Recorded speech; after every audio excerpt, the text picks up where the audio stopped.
एउटा आधुनिक लोकतन्त्र कसरी ढल्न सक्छ अनि कसरी एक गुमनाम व्यक्तिलाई पूर्ण शक्तिमा पुर्याउन सक्छ? आजको हाम्रो विश्लेषण यही प्रश्नबाट सुरु हुन्छ। आखिर कसरी एक असफल कलाकार, एक सीमान्तर्कित वक्ताले लाखौं मानिसलाई आफूले मात्रै राष्ट्र बचाउन सक्छु भनेर विश्वास दिलाए? एकछिन त्यो समयको अराजकता कल्पना गर्नुस् त। मानिसहरू ठेलागाडामा पैसाका पिटा बोकेर हिँडिरहेका छन्। बिहान किनेको पाउरोटीको मूल्य दिउँसोसम्ममा त दोब्बर भइसक्छ। हो, यही आर्थिक पीडा र राष्ट्रिय अपमानको पृष्ठभूमिमा एउटा खतरनाक कथाले जन्म लिइरहेको थियो। मुद्राको पतन कुन हदसम्म भएको थियो त्यो सोच्न पनि गाह्रो छ।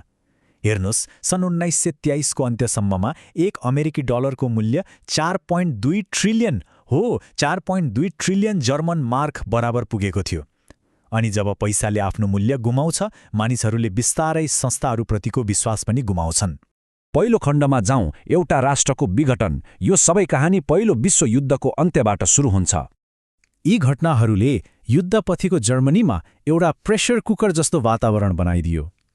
एकातिर युद्धको अन्त्य, त्यसपछि वर्साइलको त्यो अपमानजनक सन्धि र त्यसमाथि वाल स्ट्रिट क्रासले ल्याएको विश्वव्यापी आर्थिक मन्दी। जर्मनी एकपछि अर्को सङ्कटमा नराम्ररी फस्दै गइरहेको थियो। भर्साइलको सन्धि जर्मनीका लागि एउटा राष्ट्रिय अपमानभन्दा कम थिएन। यसले युद्धको सारा दोष जर्मनीको थाप्लोमा हालिदियो, सेनालाई कमजोर बनायो र देशमाथि कहिल्यै तिरेर नसकिने आर्थिक बोझ बोकायो। हो, अपमानको यही भावना नै पछि गएर उग्रवादीहरूले प्रयोग गर्ने सबैभन्दा शक्तिशाली हतियार बन्यो। दोस्रो खण्ड, धोकाको मिथक। कसरी एउटा सरल तर अत्यन्तै शक्तिशाली झुटको निर्माण गरियो। पछाडिबाट छुरा प्रहारको मिथक। यसले एउटा जटिल हारलाई एकदमै सरल धोकामा बदल्यो। सोच्नुहोस् त, युद्धको मैदानमा हारेको स्वीकार्नुभन्दा आफ्नै नेताहरूले धोका दिए भन्ने कथा पत्याउन कति सजिलो थियो होला। र यही झुट उग्रवादी आन्दोलनको लागि इन्धन बन्यो। यसले जनताको पीडा र रिसलाई एउटा निश्चित दिशा दियो, एउटा निश्चित समूह विरुद्ध। तेस्रो खण्ड, प्रचारको खेल। अब हेरौँ कसरी सार्वजनिक आक्रोशलाई जनहेरफेरको संयन्त्र मार्फत एउटा राजनीतिक आन्दोलनमा बदलियो। जोसेफ गोएबल्सको तरिका जनभावनालाई हेरफेर गर्ने एउटा स्पष्ट प्रक्रिया थियो। पहिलो, मानिसहरूको वास्तविक पीडा जस्तै बेरोजगारी र अपमानलाई समात्ने। दोस्रो, त्यसको लागि एक सजिलो खलनायक जस्तै यहुदी र कम्युनिस्टलाई दोष दिने। र तेस्रो, यही सन्देशलाई बारम्बार जताततै दोहोर्याएर एउटा शक्तिशाली आन्दोलनको भावना जगाउने। यहाँ लोकतन्त्रको त्यो कठिन काम र प्रचारकको आकर्षक सरलता बीचको भिन्नता स्पष्ट देखिन्छ।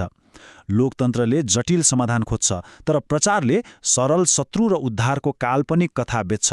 अनि सङ्कटको बेला त्यो कथा धेरैलाई आकर्षक लाग्न सक्छ। वार्मर संविधानको धारा 48 को बारम्बार प्रयोगले के गर्यो भने आपतकालको नाममा शासन गर्ने विचारलाई सामान्य बनाइदियो। यसले एउटा खतरनाक नजिर बसाल्यो र पछि हिटलरले यही बाटो प्रयोग गरेर आफ्नो शक्ति बढाए। चौथो खण्ड, अन्तिम पतन। यो त्यो चरण हो जहाँ एउटा सानो सङ्कट महाविपत्तिमा बदलियो। सन् 1929 को महामन्दीले जर्मनीमा बेरोजगारीलाई चरम सीमामा पुर्यायो। सन् 1933 सम्ममा त झन्डै 60 लाख मानिस बेरोजगार थिए। यो मानवीय सङ्कटले समाजमा एउटा यस्तो खाली ठाउँ सृजना गर्यो जसलाई उग्रवादले भर्न एकदमै सजिलो भयो। यो आर्थिक सङ्कटको असर सिधै चुनावी नतिजामा देखियो। जुलाई 1932 को चुनावमा नाजी पार्टी 37% भन्दा बढी मतका साथ सबैभन्दा ठूलो पार्टी बन्यो। तर ध्यान दिनुस्, उनीहरूले बहुमत जितेका थिएनन्, तर उनीहरूले शक्ति र ध्यान दुवै जिते। र यो त्यो निर्णायक क्षण थियो। जर्मनीका पुराना रूढिवादी अभिजात वर्गले हिटलरलाई नियन्त्रण गर्न सकिन्छ भन्ने विश्वासमा उनलाई सत्ताको चाबी सुम्पिए। तर यो उनीहरूको लागि एउटा घातक गलत अनुमान साबित भयो। यो कानुनी क्रान्तिको पहिलो कदम थियो। एउटा आपतकालीन अवस्थाको बहाना बनाएर आधारभूत लोकतान्त्रिक अधिकारहरूलाई ध्वस्त पारियो र विरोधीहरूको आवाजलाई दबाइयो। र यो थियो दोस्रो कदम। यसले हिटलरलाई कार्यालयमा आएको 2 महिनाभन्दा कम समयमै कागजी तानाशाही स्थापना गर्ने बाटो खोलिदियो। अब लोकतन्त्रको अन्त्य कानुनी रूपमै भइसकेको थियो। अन्तिम खण्डमा आइपुगेका छौँ, ढाँचालाई छिन्ने। त्यसो भए यो सब इतिहास आजको दिनमा किन महत्त्वपूर्ण छ त? मुख्य कुरा के हो भने यी लोकतान्त्रिक पतनका स्पष्ट र चिन्न सकिने ढाँचाहरू हुन्।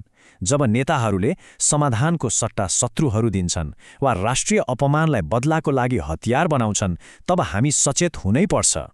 यो सायद सबैभन्दा डरलाग्दो सत्य हो। यो पतन धेरै मानिसहरूले सम्भव बनाएका थिए, जसलाई त्यो बेला यो कथा सही लागेको थियो।